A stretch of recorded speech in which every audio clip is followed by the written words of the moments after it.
Sir ನಮಸ್ಕಾರ. ನಮಸ್ಕಾರ sir ನೀವೀಗ ನಮ್ಮ ಹತ್ರ ಡಾಕ್ಟರ್ ಪ್ರವೀಣ್ ಬಾಬು ಅವ್ರ ಹತ್ರ ದಾವಣಗೆರೆಗೆ 6 ವರ್ಷಗಳ ಹಿಂದೆ ಬಂದಿದ್ರಿ ಅಲ್ವಾ?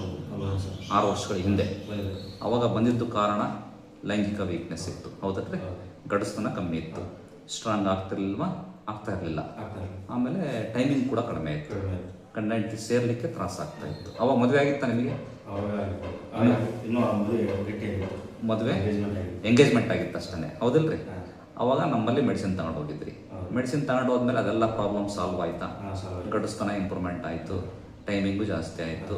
ಅದಾದ ಮೇಲೆ ನೀವು ಮದುವೆ ಆದ್ರಿ, ಕರೆಕ್ಟ್ ತಾನೆ? ಮದುವೆ ಆಗಬೇಕು ಬೇಡ ಅನ್ನೋದೇ ಆತಂಕ ಇತ್ತು ನಿಮಗೆ. ನಮ್ಮಲ್ಲಿ ಮೆಡಿಸಿನ್ ತಗೊಂಡ್ಮೇಲೆ ಕಾನ್ಫಿಡೆಂಟ್ ಆಗಿ ಮದುವೆ ಆದ್ರಿ, ಚಂದ ಸಂಸಾರವನ್ನು ಮಾಡ್ತಾ ಇದ್ದೀರಿ, ಕರೆಕ್ಟ್ ಅಲ್ಲ? 6 ವರ್ಷಗಳ ಹಿಂದೆ ಬಂದರು, ಮತ್ತೆ ಇವತ್ತು ಬರ್ತಾ ಇದ್ದೀರಿ 6 ವರ್ಷಗಳ ನಂತರ. ಮಧ್ಯದಲ್ಲಿ ನೀವು ಬಂದು ಇಲ್ಲ, ಫೋನು ಮಾಡಿಲ್ಲ, ಏನು ಸುದ್ದಿನೇ ಇಲ್ಲ, ಹೌದಿಲ್ರಿ?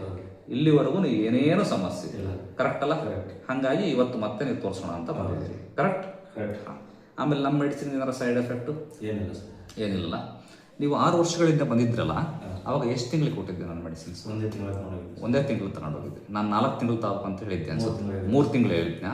ನೀವು ಒಂದೇ ತಿಂಗಳು ತಗೊಂಡು ಹೋದ್ರಿ, ಅಷ್ಟ್ರಾಗ ಆರಾಮಾತು, ಹಂಗೆ ಮದುವೆ ಆದ್ರಿ, ಅದನ್ನು ಬಿಟ್ಟು ಬಿಟ್ರಿ, ಹೌದಿಲ್ರಿ? ಖುಷಿ ಇದೆಯಲ್ಲ ಒಟ್ಟು? ನಮ್ಮ ಟ್ರೀಟ್ಮೆಂಟಿನ ಸೈಡ್ ಎಫೆಕ್ಟ್ ಏನಿರಲ್ಲ, ನಿಜ ಹೇಳ್ತಿದ್ದೀರಿ? ಡಾಕ್ಟರ್ ಲಂಚ ಕೊಟ್ಟು ಹೇಳಿಸ್ತದ? ಏನಿಲ್ಲ, ಸತ್ಯ ತಾನೇ? ಒಳ್ಳೆದಾಗ್ತದೆ ಸರ್.